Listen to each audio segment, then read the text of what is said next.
Bismillahirrahmanirrahim. Assalamualaikum warahmatullahi wabarakatuh. Kembali lagi bersama saya Ahmad Raihan, dan pada kesempatan kali ini kita akan mempelajari kembali mengenai hukum keuangan negara. Kita akan mempelajari mengenai beberapa pengertian dari kosakata keuangan negara. Ada yang namanya surplus, defisit, depresi, resesi, inflasi, dan deflasi. Apa itu semua? Pertama, dimulai dari surplus. Surplus itu adalah suatu kondisi di mana tingkat pendapatan atau pemasukan yang diterima melebihi pengeluaran belanja. Jadi, antara pemasukan dengan pengeluaran, maka pemasukannya lebih banyak dibandingkan pengeluaran, atau pendapatannya lebih banyak dibandingkan belanja. Itu adalah surplus. Kemudian yang kedua, ada defisit. Apa itu defisit? Yaitu situasi ketika pengeluaran lebih besar daripada penerimaan. Nah, ini untuk defisit adalah kebalikan dari surplus. Ketika pengeluarannya lebih banyak dibandingkan penerimaannya, atau belanjanya lebih banyak daripada pendapatannya. Kemudian yang ketiga ada depresi. Depresi ekonomi. Apa itu? Yaitu penurunan aktivitas ekonomi yang parah dan berkepanjangan. Jadi ada penurunan aktivitas ekonomi di mana masyarakat itu akhirnya tidak melakukan apapun, tidak melakukan kegiatan ekonomi seperti jual beli, sewa menyewa, pinjam meminjam, itu tidak dilakukan. Ya, ini mungkin disebabkan karena berbagai macam faktor. Tapi intinya depresi ekonomi itu penurunan aktivitas ekonomi yang parah dan ini bisa berkepanjangan. Terus kemudian ada namanya resesi ekonomi, atau yang disebut juga resesi aja ya. Itu adalah periode saat terjadi penurunan roda perekonomian yang ditandai dengan melemahnya produk domestik bruto atau PDB selama 2 kuartal berturut-turut. Jadi ketika sudah terjadi depresi ekonomi yang berkepanjangan hingga 2 kuartal, maka otomatis itu akan menimbulkan resesi ya, atau terjadinya roda perekonomian yang menurun selama 2 periode. Nah, ini tandai dengan melemahnya produk-produk yang ada ya. Kemudian kita sebut juga ada inflasi. Apa itu inflasi?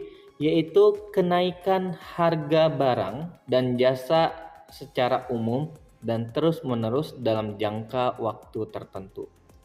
Nah, jadi sebuah harga barang yang awalnya memang hanya berapa rupiah, berapa puluh ribu, tiba-tiba dia naik, dan itu naik terus-menerus dan dalam jangka waktu tertentu ya. Contohnya adalah ketika ada kenaikan harga bahan pokok seperti minyak atau juga cabai atau juga sayur mayur yang lainnya. Kemudian ada namanya deflasi, yaitu penurunan harga barang secara umum dan terus-menerus dalam periode tertentu. Jadi setelah dia itu naik, kemudian ada namanya deflasi, kebalikannya dari inflasi, yaitu penurunan harga barang yang secara terus-menerus dalam periode tertentu. Nah, ini biasanya bisa dikarenakan adanya depresi ekonomi ya. Jadi karena tidak adanya kegiatan jual beli, akhirnya harga barang itu kemudian menjadi turun. Nah, dari beberapa pengertian tersebut kita bisa ambil ke dalam anggaran ya. Di sini ada namanya anggaran defisit, anggaran surplus, dan juga anggaran dinamis. Pertama dari anggaran defisit, yaitu anggaran dengan pengeluaran negara lebih besar daripada penerimaan negara.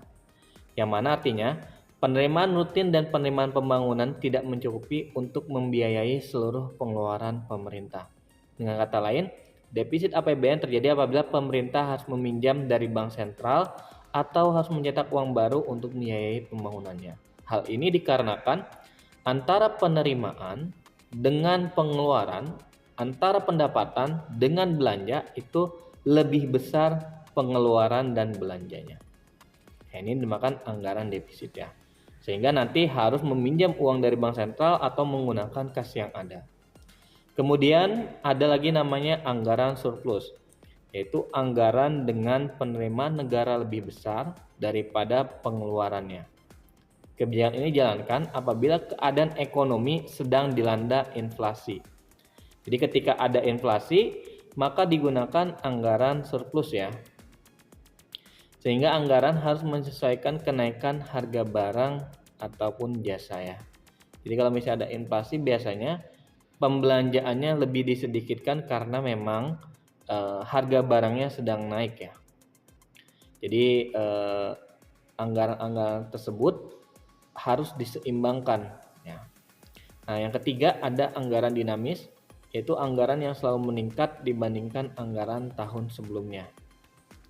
Nah, ini diusahakan peningkatan pendapatan dan penghematan dalam pengeluarannya sehingga dapat meningkatkan tabungan pemerintah atau negara untuk kemakmuran masyarakat.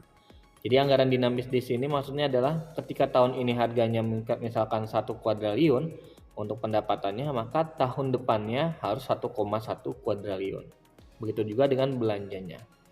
Baik, demikian beberapa kosakata atau pengertian dari keuangan negara yang ada.